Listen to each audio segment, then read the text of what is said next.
This episode of Serverless Chats is sponsored by New Relic. This week, I chat with Jeff Hollan about Azure Functions. This is Serverless Chats, episode number 88.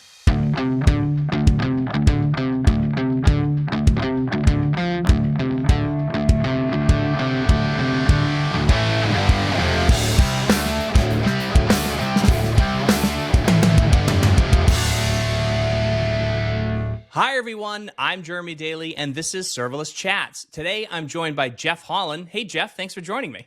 I'm thrilled to be here. Thanks for the invite. So you are a principal product manager at Microsoft Azure, and I'd love it if you could tell the listeners a little bit about yourself and what you do as a principal product manager at Azure. Sure. So I've been at Microsoft now for a little over 7 years. About 5 years ago, I switched to focusing on serverless. So I was one of the original members when Azure was like, hey, we want to try to go bigger in serverless. So spent some time in a different product called Logic Apps, which is serverless workflows. And then for the last 3 or 4 years, I've been running the Azure Functions team. And so my day-to-day entails understanding a little bit about how the product's being used, talking to customers, and then helping formulate the backlog with our engineering team and deliver features to hopefully make people's lives easier with serverless. Awesome. Well, so I'm super excited to have you here because I think I talked to you a year ago at Serverless Days Nashville, Yes. and I was talking about having you on the show because Azure Functions and what Microsoft is doing with serverless is absolutely fascinating. Like if there was anybody else who's sort of in the space race, against AWS when it comes to the advancements in serverless, I would think that would be Microsoft Azure. And it's pretty exciting because I feel like you are doing things differently. And I've had a conversation with people from IBM Cloud and Google and, of course, AWS, and everybody is doing things slightly differently. So I'd love it if you could just maybe give a quick overview of what Azure Functions are and sort of the general serverless offering that Microsoft has right now. Sure. Yeah. So you are I guess the best place to start is Azure Functions. And you can in many ways think of it like AWS Lambda. To your point, there are some differences here and there, and I'm sure we might even highlight them as we go. Sure. But at its core, hopefully it is the same. I want to write some event-driven compute. Here's my language of choice. Go ahead and publish it and have it do its serverless scale option. I think some of the things that folks notice from the get-go, there's a few application concepts that are a little bit different. Right. We enable you to develop and write in what's called a function app. And so you can actually create like 4 or 5 different functions that are one deployment thing. And then those 4 or 5 functions can scale with each other. But the other one that I always tend to talk about a lot is just the other supporting products that are around. So right. You've likely heard, and people who've listened to this have likely heard, like, hey, serverless is more than just FAS. But when you think about the supporting pieces of technology, whether that's serverless workflows with Logic Apps, whether that's stateful functions with Durable Functions, going into, I guess, the NoSQL database Cosmos DB has a serverless SKU. So that's oftentimes where we end up talking a lot more is saying, hey, FAS and functions are going to play a critical role, but it's all these other supporting pieces too that you'll start to see those differences as well. Right. Yeah. And I think that, again, serverless, at least the evolution of it and what I always think about is it's event driven, like you said. And so you're getting these events and in Microsoft Azure or Azure Functions, they're called triggers. But again, if people don't, I'm hoping if people are listening to this podcast, they know what serverless is, they know, event driven compute, at least they get the idea of it. But basically it's, something gets triggered, a queue is written in it, right? And it triggers that Azure function or, a database record is written and it triggers that, or somebody uploads something to blob storage. So those are your triggers. But something that's really interesting, and I'd love to know more about, is this idea of bindings. So what's different? Because I understand triggers, but what's the deal with bindings? Yeah, there's 2 different types of bindings. So there's input bindings where it passes data into your functions, and then output bindings where it's going to write some data. So in the same way that you have this big list of triggers, like I want to trigger on a queue, I want to trigger on a storage account, you can have bindings that talk to these different services too. And in a similar experience to triggers, you don't write that code. So like the best example is, let's say I want an HTTP trigger. So I want my function to trigger on an HTTP request. Yeah. But maybe that HTTP request has something in the path where it has like a customer ID. So it's like when they call it, the path's going to have a customer ID. And that customer ID has a customer record in my database. And rather than having the first few lines of my function be like, okay, parse out the customer ID, connect to the database, pull in that customer details, you can define what's called an input binding, where you're like, okay, my trigger is HTTP. I want to pull in data from my database. And the data that you should pull in maps to the path of the HTTP trigger. So you can kind of do this metadata mapping. You say, talk to Cosmos DB, the NoSQL serverless database in Azure. And what will happen is your function triggers, and it's going to automatically go grab that data from the database, pull it in, and stick it into your function for you. So it just kind of injects it in for reference data, for whatever else. So that's an input binding. More commonly, we see people using output bindings, which would be, I guess, the opposite of that. You can almost kind of connect it. It's like, hey, when this HTTP request is done, I want to write a record to an event stream like Kinesis or Event Hubs is the Azure flavor, or a database. Same idea. You set the value in some variable, and then through metadata, through like this JSON file, you're like, hey, when my function is done, whatever the value is of this variable, I want you to go write that to a queue message or to an event message or something else. So they're totally optional. You don't have to use input bindings or output bindings, but in the spirit of serverless, people are like, oh, less code. That's great. Right. If I'm pulling data in from a database or sending something out, maybe I could use these bindings instead. Yeah, and I love this because I've been asking for this type of functionality from another cloud provider for quite some time. But I love that idea because functions as a service are generally are supposed to be, at least, stateless, right? So they're not supposed to you're supposed to be able to spin up thousands of these things, and every time you spin up a new one, there's nothing in there, right? It's just your code, so you have to go and retrieve data somehow. So if you do pass in an ID for a customer, usually your first bit of code is that boilerplate that has to go and look up that customer record, download that data into the function, then do what you need to do. And then oftentimes, you want to send that event off. You want to queue that for some additional processing. And then maybe you also want to return event, something back to the, to the HTTP request so that the customer gets something. That's a lot of extra code that you have to write. So that's really cool that you can do that, just with configuration, basically. And I guess one of the things questions I have is, I get being able to write to maybe your own services, like write to a queue or write to an event bus, but what about to like third-party SaaS services? Yeah, we have a few of those, not as many, but there are a few output bindings for services like Twilio is one that I use for a few of my stuff, where same idea, but instead of saying like, hey, whatever I set to this variable right to a database, we have a Twilio binding or a SendGrid binding that's like, hey, this is the variable that will give you the details of a text message that I want sent to a mobile device, and it will integrate with that as well. So you can pull in these different extensions, is what it's called, that give you trigger and binding functionality. And so there's some dozen or so extensions today, including things to like Microsoft services and elsewhere like Twilio that you can use that can just reduce that code.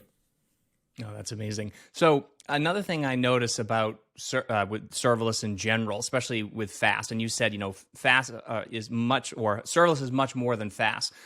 But I often see when people are new to it that they say, I'm going to take my application, I'm going to stick it into one function. I'm just going to let it all run in that one function. And they don't really take advantage of some of these other, some of the other trickery that is available to them. So I'm curious with the, and I want to talk to you about composition in a minute, but I'm curious, which bindings are people using? I mean, this idea of input and output bindings, it's super powerful, reduces code dramatically, but are people using that? Like, what are the common ones that people use, or is there a lot of fallback to the whole monolithic, functions as a service? In general, I am always surprised with how many people use bindings and tell me like we love bindings. Like, and part of it is that, is convenient as that sounds to have a variable that you set in something else to storage. Somewhere that sometimes folks will kind of hit the boundaries of bindings is, what if you want a little bit more control over the thing you're doing? So let's imagine we don't have an output binding today for SQL, but let's say you were talking to like a SQL relational database. Yeah, it'd be cool to set a variable and it goes to SQL relational database, but what if you wanted to execute something like a store procedure? Or what if you wanted to like have a little bit more control or stream the data into a blob instead of just sticking it in a variable? You can't do that with output bindings. And so we usually just tell people, that's okay, just use the SDK.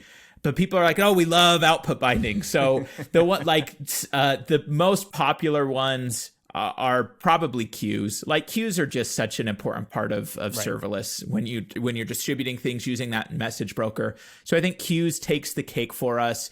Storage is probably just another useful one, storing some whatever here and there. And then the final one would be database. But I would guess, and I haven't looked at the binding data specifically. I can think of our trigger data a little bit more clearly. But I would guess that like queues is twice as popular as the next thing down when it comes to what people are integrating with from their functions. Yeah, I mean, well, queues, anyways, you can use those in multiple directions, especially if you're just trying to like minimize downstream pressure and things like that. There's all kinds of reasons why you would use that. But actually, speaking of something like downstream pressure, so what happens if there's an error? Because I mean, obviously, you do a lot of error handling in your code. That's something that a lot of people do. Now, the talk that I gave at Nashville, at Serverless Days Nashville, was about not putting error handling in your code and instead using the features of the cloud to handle some of those errors for you. So what are the error handling capabilities in inputs and bindings? Yeah, this is another one where there's this give and take, because the way that it ends up working behind the scenes is you're almost forced to go into this world where you can't do the error handling, because the way the platform sees it, it's like your execution is done. I see you have this value in this local variable. I'm going to go take it from here. But if there was some issue that happened, there would be log messages and metrics that got emitted, but your execution finished. You can't really go in and try and catch it and redo it. So you end up doing these types of compensation type stuff where you are getting that alert or you're getting that metric and that event that says, hey, the output binding failed. But that's also a reason where we see, again, like bindings are super convenient, but I don't want folks who are using Azure Functions to think, oh, well, if I'm talking to a queue, I have to use bindings, because some people are like, I actually want to have a try catch and maybe retry it a few times in code. We have some retry policies that will let you provide, like, hey, retry something 3 or 4 times.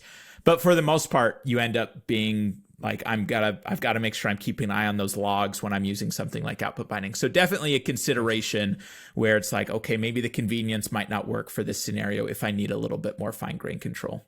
Right. Now, with the retry capabilities, is that something, though, like if I try to write to a queue with a binding, is that going to try multiple times, or is it just if it fails, I'm going to get a warning? We'll try multiple times, and then when it fails, you'll get that warning. Gotcha. Okay, interesting. All right, so are there any best practices, though? I mean, you mentioned this idea of like if you need more fine-grained control, then just write the code yourself. I would be super happy if it was like, we'll add more fine-grained control for you so you don't have to write the code yourself. But I mean, like, what are the best practices? I mean, when would you say, use a binding versus writing your own code? Like, what is the fine-grained? What's that line, I guess, for that fine-grained control? Yeah, I think people usually bump it pretty early on when they're trying to, like, bindings. All of the binding info is metadata, like what it writes to, how it writes to, the name of the stuff that it's creating, the content it's pulling from your own variable. But all of the details, like for a storage blob, like what's the name for the file that I'm creating in your storage account, that's usually defined through metadata. And I mentioned at the beginning, you can kind of pass some of that through. You can be like, oh, well, the thing in the path parameter, make that the file name, but you're still limited in all the things you can control. So usually once you start bumping up against that, and there's even patterns where people do these like gymnastics is what I would almost call it to get everything to work. But once you start bumping up against those types of limits, if you end up find yourself being like, oh, I really want to do this thing with binding, but it's not super convenient, you're almost going to be better off at that point to just use the SDK. Now, to your point, I wish there actually should be a little bit of a cleaner ramp to saying, okay, well, can you at least get me started with getting that SDK? Because there are some best practices too. I think shared the same with Lambda, like connection reuse is the one I see the most often biting people in the butt, is where they're connecting to a database and they're creating a new connection for every single execution. And what you want to do is move that connect. Yeah, don't do that. No matter your provider, we want to reuse things. So that's the big one. But again, to your point, like there's a little bit of a cognitive leap there for folks where They're doing all this through metadata. They're not really thinking about the database. They're just setting a variable. Now they've hit a bump, whether it's around error handling or around configuration. Well, you got to make sure you use those SDKs the right way. And candidly, it's like, hopefully you've read the docs, or else you might end up moving from bindings to shooting yourself in the foot. Right. Yeah. Well, reading the docs is always good advice, and everyone does it, right? Yeah. Right. Exactly. Just like you read your iTerms terms of service, right, or iTunes terms of service. Exactly right. Yeah. So another thing about serverless that I think gets a lot of criticism is the idea of cold starts, and certainly functions as a service, it's on demand. I mean, that's the greatest thing about it, is that it'll just scale and scale and scale. But there is that penalty in the beginning when a new function, a trigger comes in, it needs to warm up a container or whatever it is that's running in the background. So how does Azure handle, or how does Azure Functions handle cold starts, and how much of an impact do you see that sort of affecting, your customers' use cases, I guess? Yeah, cold start is like the final boss of serverless. It almost feels like, and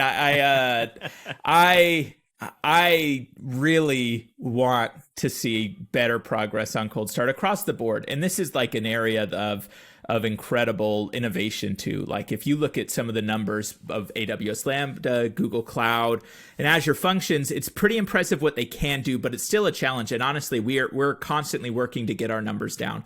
So I guess there's kind of two answers. One is, how do we help get the numbers down? And then the other one is, what happens if it's just too much to handle and you have no tolerance for it?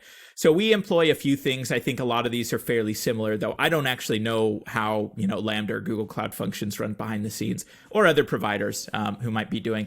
But a few things we do, we employ this concept called placeholders, where rather than like saying, file new VM or file new container whenever there's a function, we actually have this pool of containers that are already running the language. They're already running all of our bits. And then we just hurry and pop your code in, we mount it as a zip, and we try to start it up as fast as possible. And the last 6 months, we actually have been rolling out some machine learning too.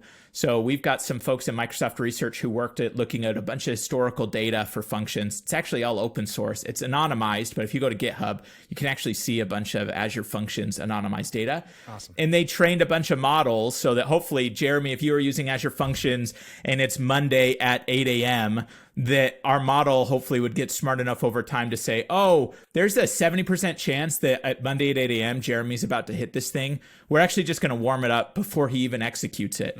So that's something that we've been rolling with for a while. But even then, and then just trying to make progress on the underlying technology, the underlying platform. There's a lot of components to building a multi-tenant secured service that all add a little bit of additional latency. So something we're aware of. And then I guess to the second part of that question is, we do have some options to fully mitigate it or partially mitigate it. The one is the fateful pinger. We have folks, I mentioned you can create this function app concept. So you can have multiple functions in there. One thing that even I have done, and I would say don't quote me on this, but I'm on a podcast now, my name's right there. You can create another function in that same app that triggers on a timer. So a timer is a first-class concept in functions. Just have that thing trigger once every 10 minutes, and your whole app is going to get poked every 10 minutes by us. You don't even have to poke it. We'll poke it ourselves on that interval and keep it warm. And then the final option, though, I say this last for a reason, because there are cost implications too, is you can deploy your function in the premium SKU, which lets you pre-allocate and pre-warm, where we will keep it warm, not just by poking it. We'll actually just keep the process running 24/7. But you're paying now for that kind of consistent compute across that time. Right. Well, I tell you one thing. If anything that came out of this conversation is, I am now going to code name cold starts Bowser. That is what I'm going to. I'm going to use that now. And if anybody asks me, I'm just going to say Bowser. Awesome. All right. So what are some of the other serverless services that are in Azure? Because a big part of it, way beyond FAS, this idea of managed services, whether it's databases or blob storage or things like that. There's such a blurry line now in some cases, right? Some things are sort of serverless. People put serverless on it so that it sounds good, I guess. But like, what are some of the other major ones that are available in Azure, and that again, sort of are first-class citizens, I guess, with the functions? Yeah, and you kind of alluded it to at the beginning too. There's almost, and I imagine your listeners would fall in this as well. There's the almost the purest view of serverless, and we'll start with those services. And then there's the, if you went to the azure.com/serverless marketing page, you'll see a lot of services that we could have a very good conversation on. Like, well, how serverless are they really? But in terms of the traditional definition of serverless, the only pay when you use it, those things, the service that I see paired with functions the most, and for good reasons, is something called Azure Logic Apps, which you can think of it in some ways like AWS Step Functions, if you're familiar with that. Same underlying concept, where there's a declarative workflow definition being created, and it's going to help go and orchestrate something for you. I think the things to check out, if you haven't before with Logic Apps, is the first, it's got a visual designer that you can do in the portal, you can do in Visual Studio Code, so that instead of crafting that JSON, which everyone loves writing JSON, almost as much as they love writing YAML.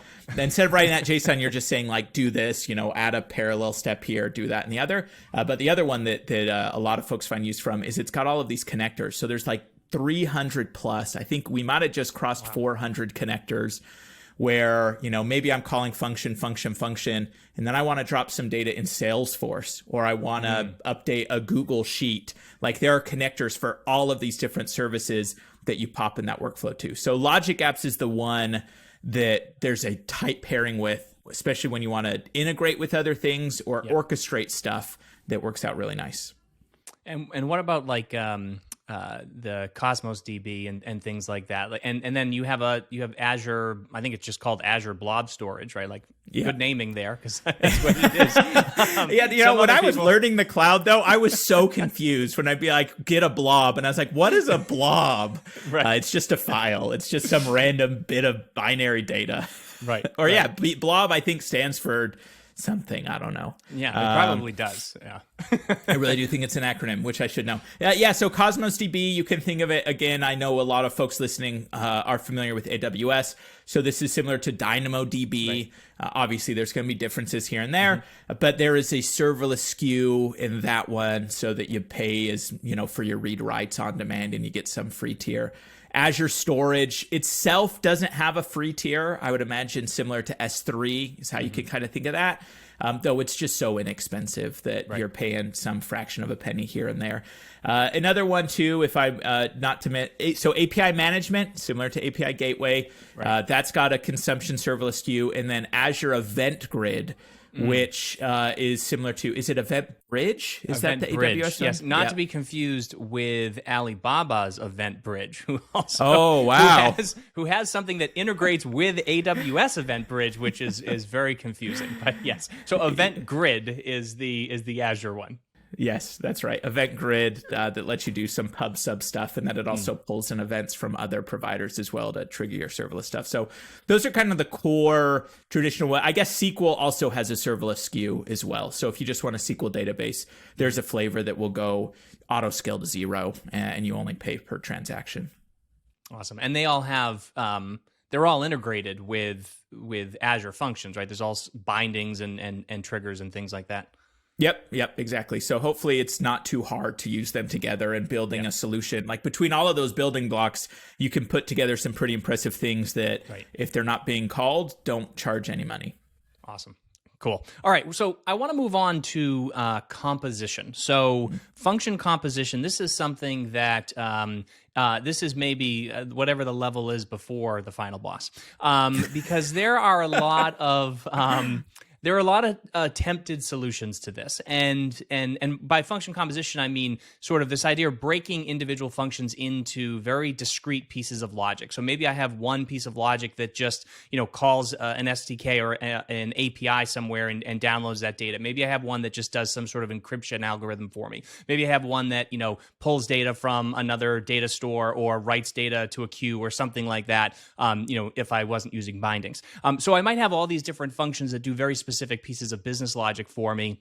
And I want to compose them together because I want to reuse them. And the step functions you mentioned, which is the AWS concept for this, they just recently released this synchronous express workflows, so you can actually kind of glue them all together in a synchronous pattern and have it return data immediately, which is kind of cool. Of course, there's the cold start issue and some of those other things that come into play there. But what are some of the options in Azure? Because you mentioned Logic Apps, which is a really cool feature, and it's almost like a no code or very, very low code solution to that. Yeah. But like, what else do you have? Because you've experimented and have some other products that do this composition. Yeah, and if there's kind of one really interesting piece of tech that's being cooked up in Azure land that I think all folks should just look at and pay attention to, because I do think these types of tools are going to spread beyond, it's durable functions or stateful functions. And there's even some open source tech too that plays very similar roles. In fact, some of the people who kind of built the tech for durable functions are building things like temporal workflow or cadence workflow. But what this lets you do, it's almost bizarre how it does it. And so this might be something that you want to go look it up. You can write, so to your point, Jeremy, let's say I've got my 6 different functions that are all doing their own thing. One of them is like, if I'm doing an order processing pipeline, one of them is like get product details. The other one is create a shipping label. The other one is charge the customer, blah, blah, blah. All these individual pieces of unit. And I want to compose them together. I can create this special type of function called the durable function where I write using code that process that I want. So I could be writing in JavaScript code, in Python code, in .NET code, and say, okay, first thing, call the function that gets the details. Once that's done, call this function in the same way, like just the same way I would almost write like call this API, call this one. So I'm writing in code to call these different pieces. I can write loops. I can tell it in code to like do the loop in parallel. I can tell it to do the loop sequentially. And so I can orchestrate these processes that can run for weeks at a time, for months at a time. Maybe they only take 15 seconds and it will go ahead and compose it for you. And behind the scenes, what it's doing is more or less the same thing that you're doing by hand if you're not using durable function. It's storing things in storage. It's storing things in queues. It's queuing these things up. So we're not letting you create a function that can actually run for 45 minutes or that actually, waits there and double charges you for those calls. It's just this special function that's doing all of this state management for you behind the scenes to let you actually compose this in code. So you end up having something similar to a logic app or a step function, but in this case, it's written entirely in code. Same qualities, though, of a function. It only charges you when a step's actually executing. So, for example, one of the ways I use durable functions today is to manage my resources. I spin up new stuff all the time. I'm like, oh, a new product got announced. I'm going to go give this a ride. I'm not as good at deleting them after the fact, though. Yeah, and so sometimes I get a nasty scare where I'm like, oh, yeah, I was trying out this new database thing, and now I have this bill. So I have spun up a durable function in my subscription where whenever I create a resource, it triggers this durable function, and it sets a timer on itself. And it's like, wait for a day, and after a day, send me a text message and see if I want to extend it longer. But if not, just delete the resource for me automatically. Ah, okay. And so in theory, this is a function that like is running for a day or longer, but I only pay for like the few seconds at the beginning where it triggers and sets the timer. And then I pay for a few seconds a day later when it wakes itself back up and sends me that text message. So you can do these really interesting patterns where you're composing or managing state or doing things more long running with this durable functions product. That's also, you can see all the code on GitHub too. So again, very interesting, a little bit complicated when you try to figure out like what's actually happening here, but worth keeping an eye on. Awesome. And so can you do synchronous and asynchronous with those? Yes. So same idea. You kind of alluded to it with step functions, I imagine. I don't know the ins and out. You can say, hey, start this orchestration and then synchronously return back to me a response 5, 10, 20 seconds later. Or the default behavior is async, where you kick this thing off and it's going to immediately return to you back like, hey, we started your thing. Check this endpoint for the status. And then you would just pull that endpoint. So you can control, do you want it to hang out and wait and then send you back the eventual response, or just go run its thing off in the background? Now, when you're doing the durable functions, are you calling other functions that you've already written? And so then do you have control over like resource management of those individual functions, or how does that work? Yeah, so you can call some function anywhere in your subscription over as long as it's got an HTTP endpoint. So if it's like an HTTP trigger, there's just like call this HTTP function. Or you can write what are a special type of function. We have a trigger called an activity trigger, which are functions that are intended to only be called from a durable function. And so you might have functions that like, this is always going to be called from a durable function. There's no HTTP endpoint. It's not listening to its own queue. It's just called an activity trigger, and you trigger them off too. And it's almost the same way as, you don't have any more control over it necessarily than if you were just composing things yourself. We'll just hopefully make it easier to reuse them across your account. Right. So is this something that's sort of a replacement for logic apps, or is there like how would you choose between the two?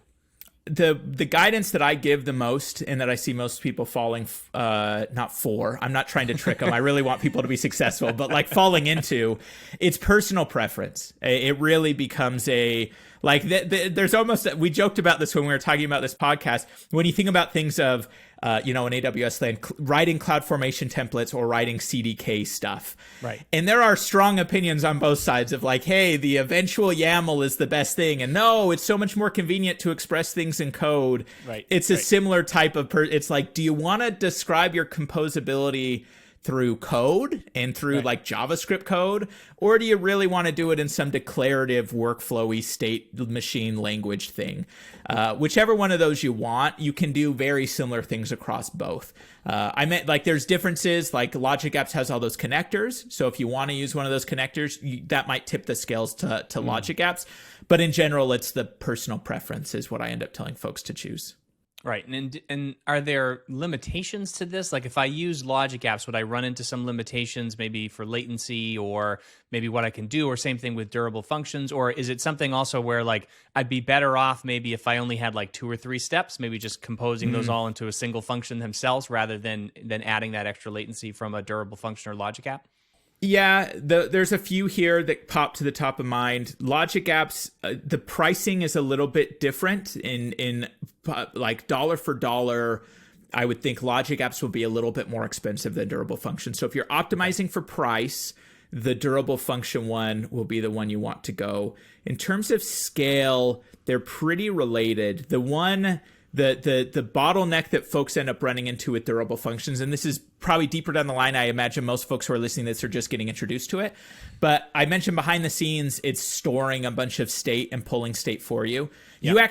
You give it details of like, this is my storage account and this is my queue that I want you to use. And we'll go use that to store the state. If you end up doing like really high volumes, like thousands and thousands of these durable orchestrations a second, the underlying storage account will actually start to be like, you're reading and writing a whole lot of stuff. Like you only have a certain amount of limits here. So you end up having to either move to a premium SKU or having to re-architect in a way where you can shard a little bit better. And Logic Apps has some stuff because it's kind of this managed workflow service. I think you would actually get higher, in theory, scale numbers in a Logic App than a durable function. But again, the real bottleneck is going to be that underlying state and that underlying storage account. So a few things to consider there as well. Latency, I think, is pretty similar between the two in that like both of them are writing data between steps. So there's like a little few milliseconds between each of those functions as it coordinates itself and stores state. I think they're going to be pretty comparable though.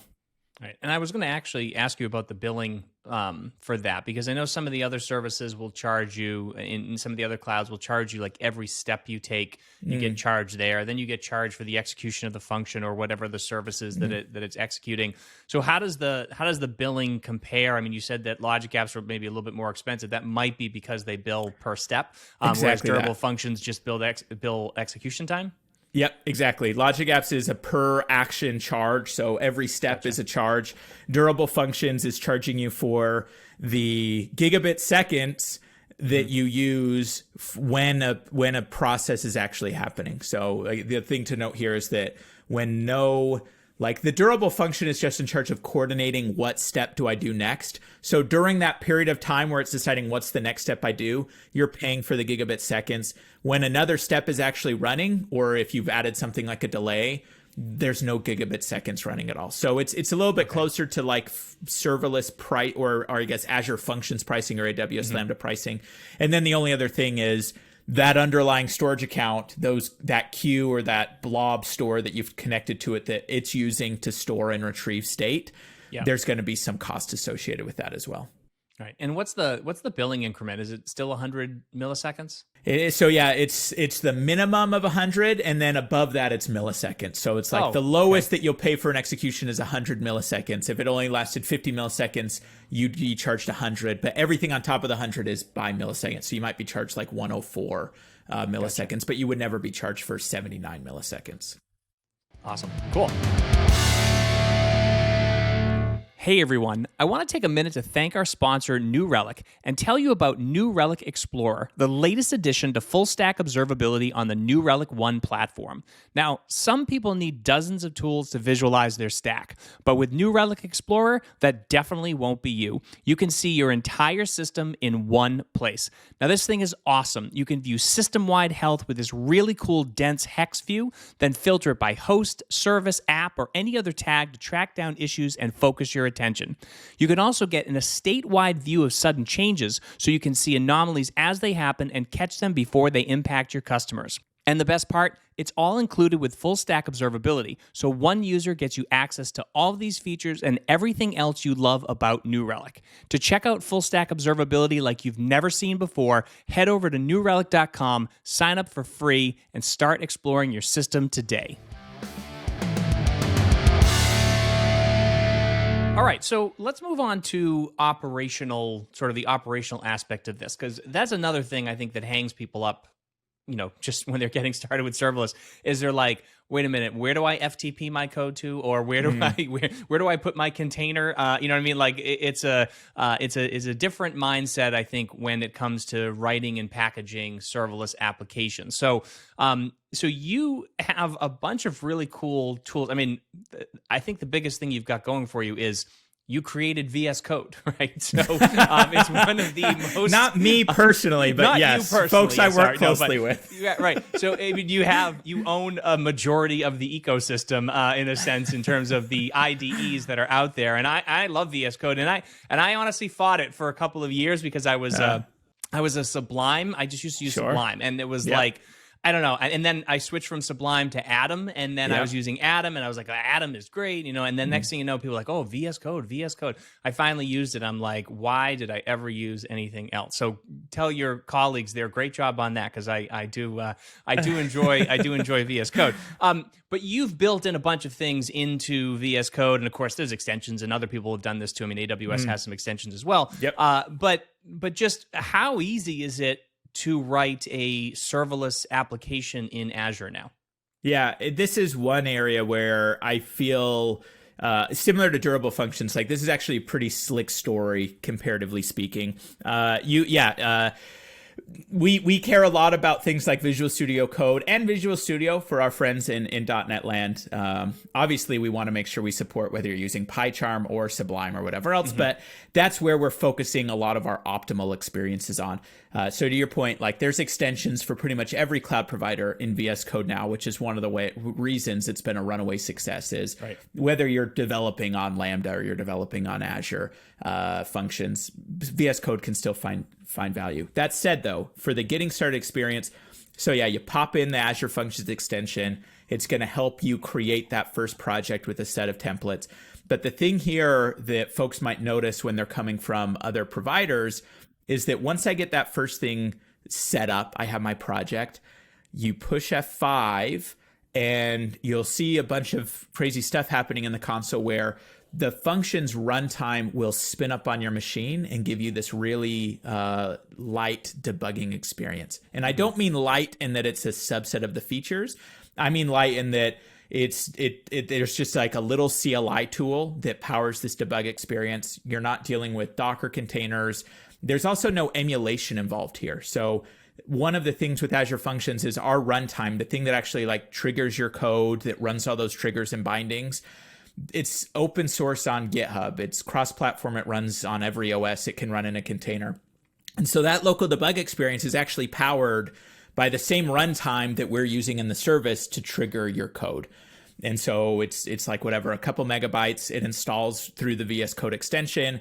And now you're just debugging. You go drop a message in that storage account and you'll see your trigger there on your VS Code box execute, and it will pass in the data and it will hit your breakpoint. And so that really tight development loop that feels a little bit closer to developing like an Express app or a console app or whatever else you might be doing is something that a lot of folks enjoy about that functions development experience.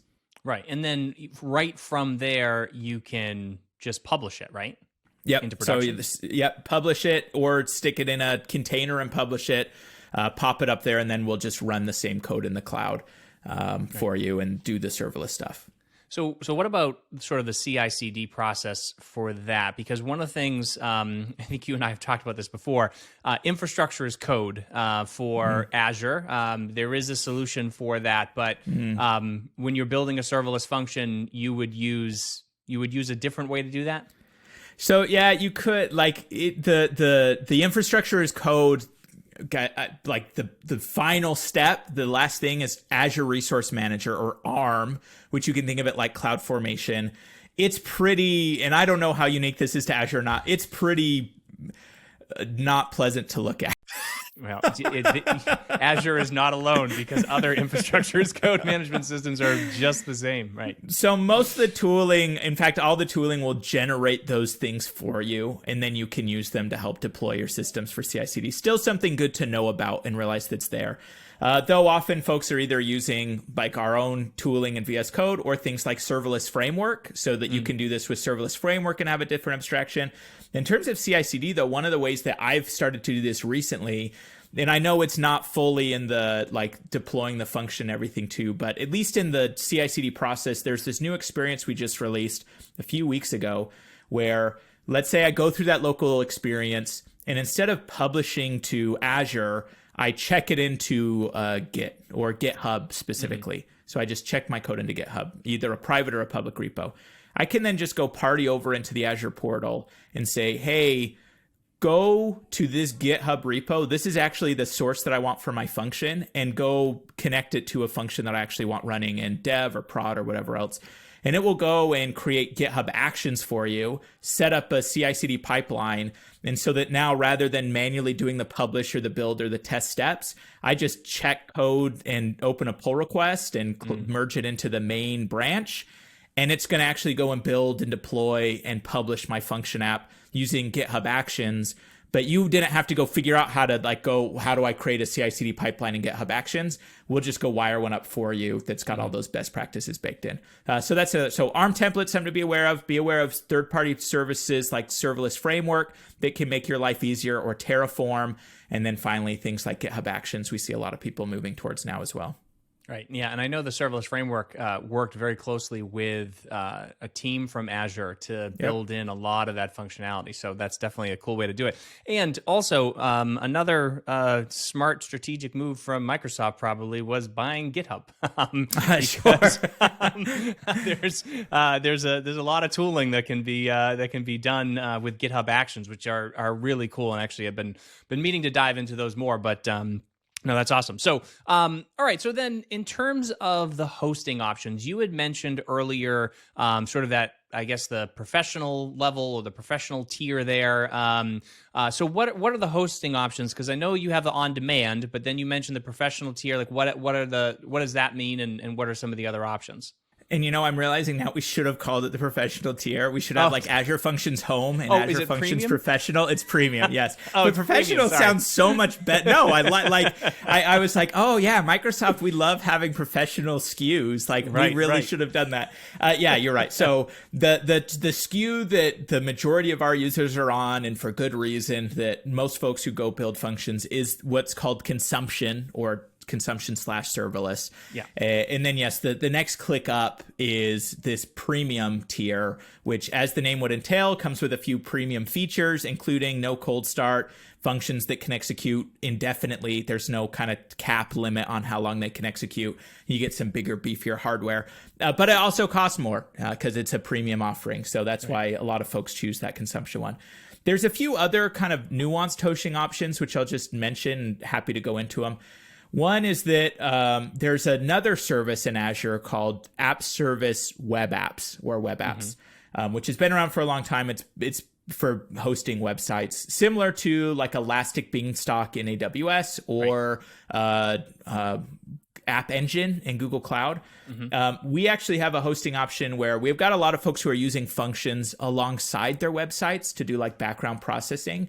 So you can actually choose to deploy your function into one of those plans for like your website, and it will run in the spare compute of your web server. So in essence, it's free. Your functions are free. You're still paying for your website though. So like you're paying for your website thing, and then we just run your functions in the cracks of that. So that's called like hosting it in an app service plan. If you want to even cut down costs more or just keep it warm alongside your web code. And then finally, I kind of mentioned Azure Functions Runtime is open source. You could stick it in a container. We've got a few folks who, and it's an interesting reason of why, and this is an evolving story, but a few folks who grab that function, they stick in a container, and they'll actually go and deploy it into a Kubernetes cluster. So we've got a few folks, not very many, like I think in terms of a ton of people in consumption, a few people in premium, a little bit of people running in an app service plan, and then a small fraction of folks who are like, I'm actually going to go run this in Kubernetes. I think that captures the big spectrum. Yeah, and I actually, that app service plan you mentioned is kind of fascinating, because one of the things that I had a long conversation with Paul Johnston actually about sort of the greenness of serverless, like, running less servers because you don't have to power as many machines. And that idea of running things in the cracks of other people's servers or of your own servers, I guess, is really interesting. And it sort of reminds me of like spot pricing or spot instances that you can do on like AWS. But I'm going to give you a free idea here. You should let people who are running their own web apps rent out their free compute to other people who want. Oh, sure. Right. So then you could potentially lower your costs for hosting your own app. Wow, that's cool. That's it's almost like what my internet provider tries to do without me getting money from it, where they'll let other people. Use your guest network. Like there's another element too that we've talked about as a team a few times, where it's like I would love a world where whatever compute I'm using, like whatever I'm paying for, just be like, go, like if I have a function that needs to execute, go see if there's a crack in my database compute, in my web server compute. Maybe even like at one point there was some experimentation of like, what if I actually had machines in an office that I could just say like, go run it on some compute somewhere. But you're right. That's an angle I hadn't thought about, which is super interesting, which is maybe I'm running a web app and I'm like, look, I'm at 80% CPU all the time. I'm fine to rent out 10% of my cores for someone, and then they run their function, they pay for that thing, and I get a little bit of chunk of that back to bring down the cost of even the 80% that I am using. That's a pretty slick idea. I don't know, just came to me. So hashtag Azure wish list, I guess. All right. So are there any limitations though that people need to think about? I mean, when you are, when you're building these apps and deploying them, again, you mentioned different ways to maybe package those and things like that. But I mean, are you limited in any sense in terms of what you can do? Like, can you deploy other resources as part of these apps, or like where do you bump up against the rough edges there? A few. There's always limitations. I'm just thinking of the ones that I think are the big gotchas for folks. So one to be aware of is, I mentioned at the beginning, we have this function app concept where you can create multiple functions as the part of the same deployment package. So like think about, you have a customers API. You might have get customers, add customer, and delete customers that you all deploy in the same app. And it's like, oh yeah, that kind of makes sense. However, where people get into some trouble is they'll be like, oh, I'm going to have like 50 functions in the same app. And I'm going to have my customer API. And I'm also going to have my sales API. And I'm also going to have my whatever orders API all in the same app. The challenge with that is, behind the scenes, your function app is the unit of deployment. So if you version one thing in your app, you version the whole app. Yeah. But it's also the unit of scale, which means if something needs to scale or something needs more resources, we do it as one big chunk for your whole app. So I always tell folks, if you're worried about it, just do one function to one app. Like then you're writing in a very similar way to like AWS Lambda, where every Lambda is its own thing. You can do that. That's fine. You're managing more resources. You're managing more deployments. But you know this, Jeremy, it's just like you can survive in that world. It's not the end of the world. If you do want to add a few more things, keep it to like 3 to 6. Don't start going above 10.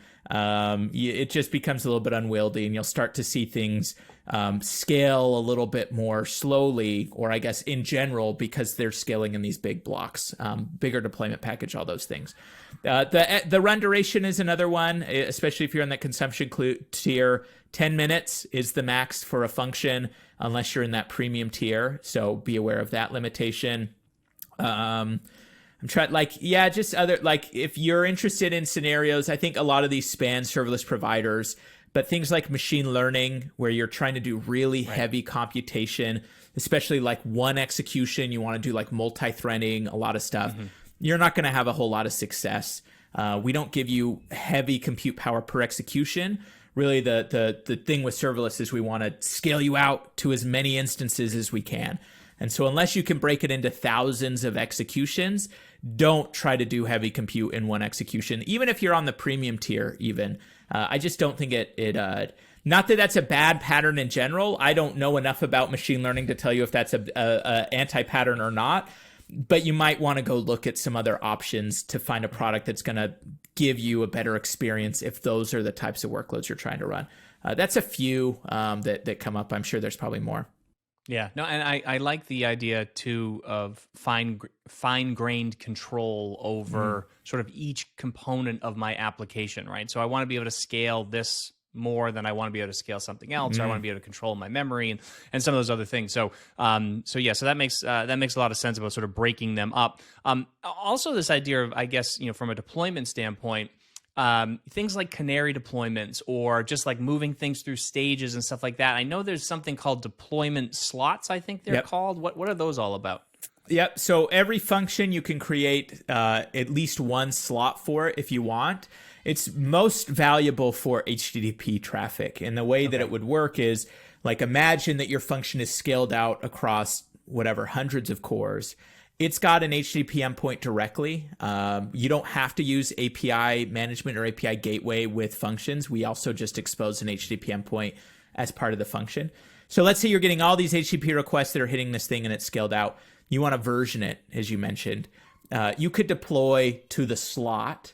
And so this thing's still processing like crazy. Your production function's processing like crazy. You deploy to the slot. You could test it out there. It's got its own endpoint at like /slot or something. Make sure things are working. And then when you're ready, the real value of it comes when you're ready to swap it into production. Because without a slot, what ends up happening is like you redeploy on top of the production bits, and then it has to kind of restart, and you'll see a little bit of a jitter on your execution count as it kind of updates the code.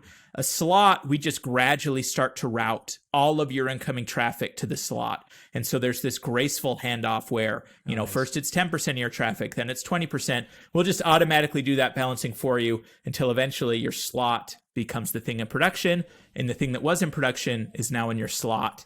And if something goes terribly wrong and you're like, oh, shoot, I didn't actually test this, you just swap them back. And you can swap them back and forth and just keep deploying your bits into the staging slot and swap them when you're ready to go. Oh, that's awesome. Actually, another thing I noticed too about like when you go to the dashboard and you're sort of watching, you're watching your functions, you're watching, traffic coming to your functions. It actually gives you, like, it tells you what server it's running on, and you can actually see that's just, it's just a level of insight you probably don't need, but I kind of appreciated it when I saw it. And it like there is, yes, you are right. In the monitoring story, and by default we pair with this offering or this monitoring solution called App Insights. You could think of it again if you're in AWS land like X-Ray and those types of experiences. App Insights does that. As part of App Insights, there's this feature called Live View, and you can see what instances you're running on, how many real-time executions are coming in. It just gives like this real-time glimpse at your app. The one reason, though, where in Azure land that actually comes in a bit of value is one of the differences, a little bit late to call this one out, but I failed to mention this at the beginning. One of the differences just in how Azure Functions works is that we don't by default do a single concurrency per instance. And so in AWS Lambda, you have one execution happening on one instance at a time, and that execution has full access to the memory and cores that are available. In Functions, we'll deploy you on a server behind the scenes, we'll route multiple triggers to the same instance as long as we can see that it's healthy. And then you can actually grow into memory. And we will only charge you for the memory that you actually consume. So if you only consume 128 megs, we'll charge you for 128 megs.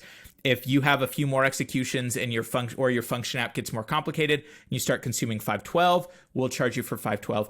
But that does mean that sometimes when you're debugging, like there's pros and cons to that approach around concurrency and pooling and whatever else. Right. But sometimes that live view comes in handy because then you can actually see like, oh yeah, behind the scenes in the Azure data center, I'm on 100 servers. And this is how many requests are being routed to each one of those servers. And maybe this is why this instance had a hard time, is because maybe I've got too many functions in that app and there's just too much stuff running there. So some concepts that like I want to make sure we're improving the system so people don't have to think about it, but is something that it doesn't hurt to be aware of. Yeah, no, it's super interesting because I've watched like a video that you've done or one of your demos where you show it scaling. You're just running like your artillery against it or whatever, and you see it scaling and all these things being added. And actually, maybe that's a good question because this is something I know there are limitations in other clouds. How fast does it scale? So sort of once you're provisioned on a single server or a single server, does it scale rapidly, or is there a ramp up period that you kind of have to abide by? There's some ramp up period, but hopefully it's aggressive enough that it works for folks. And in general, we've got metrics from like, especially our larger customers who want to do, 300,000 requests per second. And they're doing some big promotion. We're like, okay, we've got to make sure we do this. Keep in mind the notion that an instance in Azure Functions is different than a single instance in AWS Lambda. Yeah. But we will add at most one instance every second. So we will add a new full powered server behind the scenes for every second. Now, each one of those instances might handle 100 requests. But it does mean like when you run a load test or when I run those load tests, you often see like a little bit of a spike for those first few seconds where latency is a little bit higher. If I go throw 10,000 requests all at once, the first 15, 20 seconds, you're going to get a little bit higher latency while we hurry and add those servers. And then usually after that, you'll see it level off. So that 1 second, at most 1 second adding a server is the number to be aware of. But in general, because concurrency can be different, there's not a whole lot you can design around it. But it is something to note of like, if you're worried about load, probably run a load test and you'll see that hill and valley that I talked about from that. Right. I mean, and you also have the problem of downstream resources that maybe aren't as serverless as Azure Functions would be, and having to deal with that problem as well, which is where maybe queues and some of those other things certainly could come into play. Yes, that tends to be the problem more than not. Folks, I've been on more than a few engagements with customers where they're like, we really want functions to scale like this. We validate, we make sure they can, and then they come to us a week later and they're like, okay, you were right, but it turns out our database behind the scenes did not handle this as well. So like, can I actually cap the scaling? I need to slow it down a little bit. And we're like, okay, yeah, we'll work with you here too. Can you do that though? Can you cap? You can you do like function concurrency type thing? Yes. So you can set a maximum to say like, hey, you can't do in terms of like scale slower. You can't tell us to scale slower, but you can tell us where to stop and we'll stop at a certain point for you. Perfect. All right. So the other thing you mentioned too is you said there's like an action versus a regular function or an activity function. Yeah, an activity function. I'm sorry. And so do all functions get an HTTP address? And then what's the would you call it API management was the name of the service there? So how does that all interrelate? Yeah, so the every function does not get an address. Only functions that you say like I want this to be triggered through HTTP or through a webhook will get an address. Okay. And then the other ones won't. So like an activity trigger doesn't, and a event hub trigger, which is like Kinesis, doesn't. But if you say like this is intended to be HTTP triggered, it's going to be an HTTP request or an HTTP request, it will get an endpoint. And I kind of mentioned you could just use that endpoint, like it's HTTPS, it's got a certificate, it's free. However, a lot of folks will actually go and add a layer on top of it, like you mentioned, API management. They'll do that for a number of reasons. One is that you might have 20 different functions, and having a single API management where you can do authentication and monitoring and all those things in a single spot is great. The other pattern that this is helpful with too, though, is if you use something like API management, you can just swap the implementation details of these APIs out really easily. So like maybe you start with, hey, we have a big Python Flask app that's hosting our APIs. Maybe I start by hosting that in that web server offering I was telling you about. You front it with API management, you expose all those APIs, and then little by little, you could actually break those APIs and turn them into functions. And your users still call the same API. They're still using the same auth. It just so happens behind the scenes, you're becoming a little bit more efficient and you're kind of moving to serverless, but you have this layer of separation between your implementation and the actual surface of your API. Yeah, no, and that strangler pattern, that is, it's like I tell everybody, like, don't try to shift everything over to serverless, because it's just that you'll take you too long and you'll never do it. So just start breaking off those pieces, that you can do that, and having something like, again, API Gateway or API Management in Azure, having the ability to now just kind of pick off those routes and send them to different places, I think is super important. But that actually brings up, I think, another topic that I'm curious to get your input on, is just this idea of hybrid applications in general, right? In a perfect world, and maybe my perfect world, maybe not everybody's perfect world, but things would be running almost entirely serverless, meaning that you weren't babysitting application servers, you weren't worrying about databases, you weren't trying to provision more things so that it will scale. But there are a lot of enterprises and a lot of businesses, and people maybe don't even want to move fully to serverless, that are going to continue to run these hybrid apps. So whether they're running a Kubernetes cluster for some container stuff, or they've got a bunch of legacy servers running, or they've got a bunch of SQL Server 2000s still running somewhere in their data center. What's the approach to hybrid at Azure? Yeah, this is I would be interested to get your thoughts on this one too. I almost start by saying the majority of folks in the majority of organizations, I feel, in this current time, and maybe actually I'll finish the answer by saying like the only rub on this is where things might be headed. But like most folks, I don't know if you have a great enough excuse to do anything hybrid. Like if you're working at a small mid, like you're probably going to find a lot more benefits. Not that you don't have, I'm sure you have great excuses, and please tweet them at me. I'm fine to read them, but like you'll probably find more benefits by moving fully to the cloud. There are still a subset of folks, and historically, this is an area that Microsoft has really tried to invest heavily in with like full on-prem stacks. I tend to sympathize with these folks a bit when there's like, hey, we're meeting with like a big financial institution, and they're like, we have legal requirements that like all of the compute processing has to happen within this state or this country boundary, and you don't have a data center in this state or this country. So does that mean I can't use Azure Functions? Yeah. And we don't want to tell them no.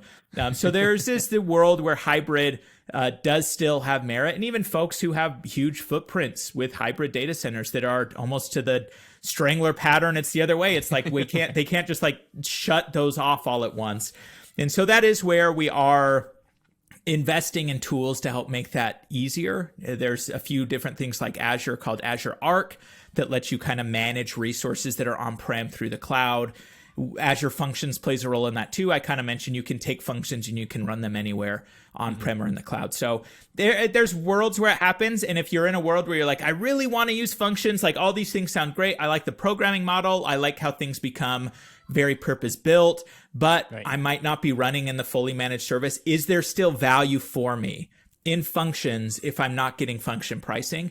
I think the answer is yes. And I think we have users who are in that mode today who are telling us, no, there's still value in the serverless scale, the serverless resource utilization, even if he's using my resources. The only other aspect of this that I'm interested to see where it goes is we have been in a few engagements where if you think about like IoT, Satya, our CEO, says like oftentimes with IoT, you want the compute to happen as close to the data as possible. And so like I was in this engagement once with a sports stadium, and they wanted to build a really smart sports stadium with like thousands and thousands of sensors.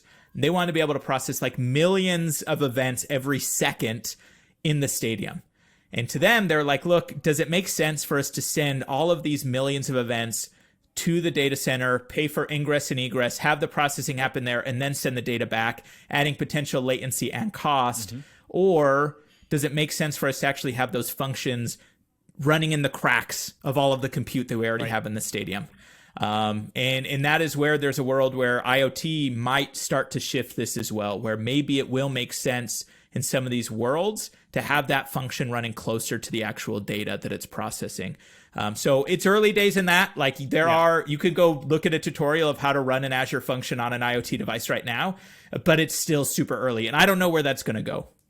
Yeah. Now, I mean, I think I think the programming model for serverless is, or for at least functions as service, is a useful model regardless of whether you're running in the cloud or not. So I totally agree with you. I mean, even if you are running on-prem, but your developers have that level of, abstraction where they don't have to think about, I have to deploy something to this server, or I have to, package it as a container and I've got to put it into a pod. Like I do all that stuff. If it's just, I'm writing a function that needs to react to some piece of logic, I think that makes a lot of sense.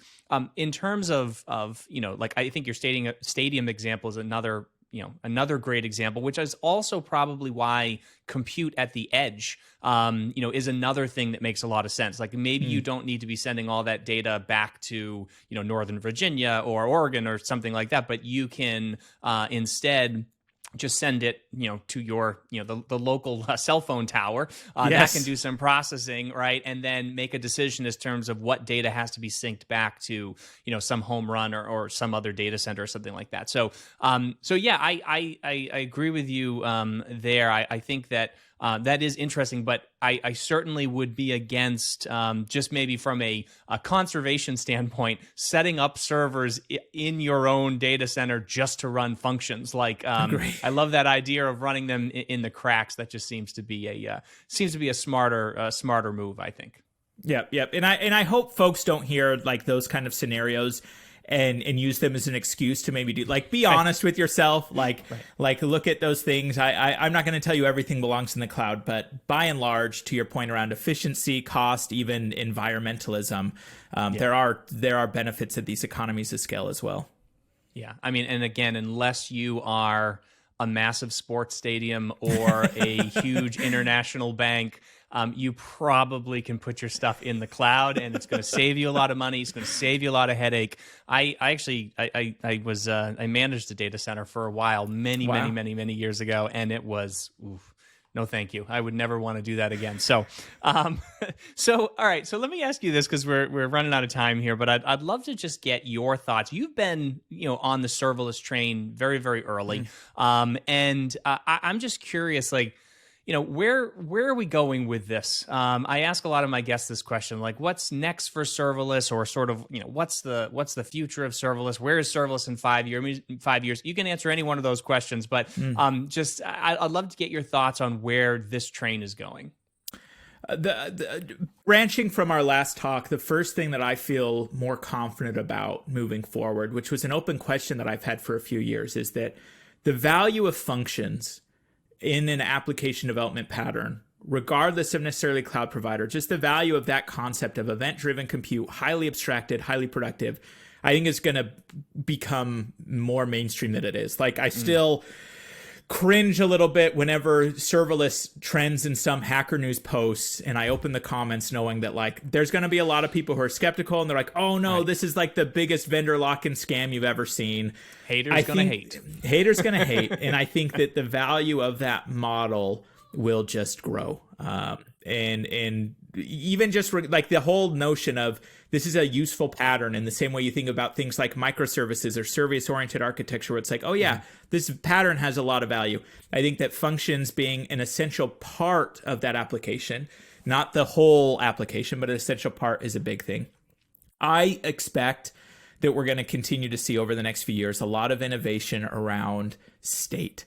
Functions, traditionally, whenever you're doing a functions overview, it's like functions are stateless and they're short-lived and all those things. I mentioned how we're doing some stuff here in Durable Functions. Cloudflare just recently kind of entered the space with this thing called Durable Entities, I think is what they call it. I don't expect that to be the last of them. There's some startups like Temporal that are making a lot of noise. I would expect, and I don't know, but I would expect that like Amazon and Google will continue to innovate either through workflows or other things to just make you managing state a little bit easier with functions. The other one, and I don't actually know where this will go, but I'm trying to keep an eye on it. It's this notion of, and I hesitate to use the word containers because I think containers has been kind of inflated overloaded to mean too much. Yeah. Right, yeah. It's but a very, this notion very overloaded of, term.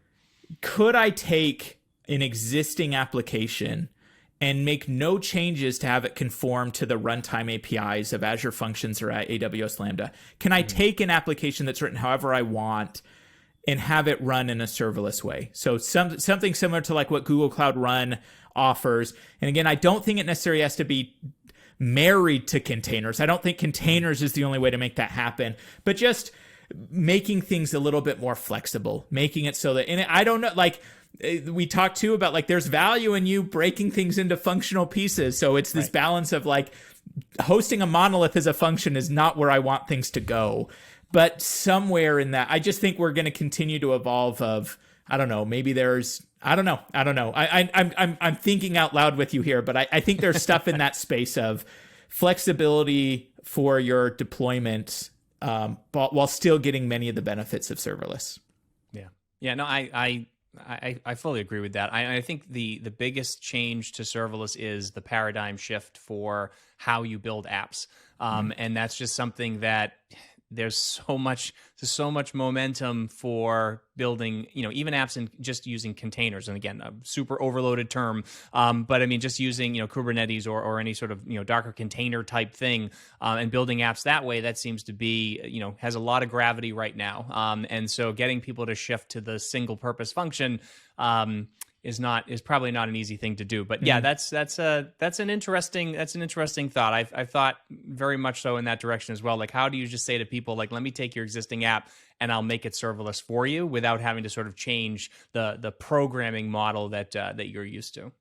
Yeah, and I do think even when we're talking about composability, like I still see a lot of architecture diagrams which are well architected that have so many different function dots all around the architecture. Yeah. And one of the pain points that I always hear back is like, can you make it easier for me to like deal with these tiny little pieces that are running everywhere? Like, yeah, I get the benefits and I'm agile, but I do expect, I don't know if it's going to like the serverless application model, whether it's, SAM or serverless or whatever, serverless framework, I don't know what it is, but there's still room that we've got to go in this space in serverless to make it a little bit easier. Like, I think that's part of the appeal that people have with Kubernetes sometimes is they're like, I have a cluster and like, I think about a cluster. Right. And in serverless land, it's like, well, hey, good news. You don't have to think about a cluster, but bad news. Now you're dealing with, 50 different pieces here, and you've got to version them all and deploy them all and monitor them all as a single app. So yeah, I'm curious to see what we can end up doing in this space and what different providers, whether they're cloud providers or startups or whatever else, do to try to make this a bit easier. Yeah. Well, I appreciate what you're doing over there at Azure to try to solve those problems. And maybe one day we'll defeat Bowser and save the princess. Is that what it is? I'm sorry. Maybe I do think that there will be a world, and as the numbers go down and down, where it's like, I think technology will get to a spot looking at where cold start doesn't come up anymore when you talk about serverless. I don't know when that's going to happen, but it will happen. Awesome. All right. Well, we'll leave it there. Jeff, thank you so much for spending the morning with me here. If people want to find out more about you or contact you or find out more about Azure and what's happening over there, how do they do that? Yep, Twitter is the place that I am the most active and checking things. So at Jeff Hollan, just my first and last name. I'm fine if folks want to email me as well, though. So jeff.hollan@microsoft.com. Shoot me an email. I've got a blog that I'll post some stuff. I was just thinking this weekend, I haven't posted for quite a while. But I love blogging of like, hey, here's how to do in-order processing, or here's how to do stream error handling or whatever else. So hollan.io is my website. And then if functions in general, if you're interested to learn more about Azure Functions, azure.com/functions. I think those are kind of 4 places. Pick your own if you want to have a conversation. Awesome. Well, I will put all that in the show notes. Thanks again, Jeff. Thanks so much, Jeremy. Great chatting with you.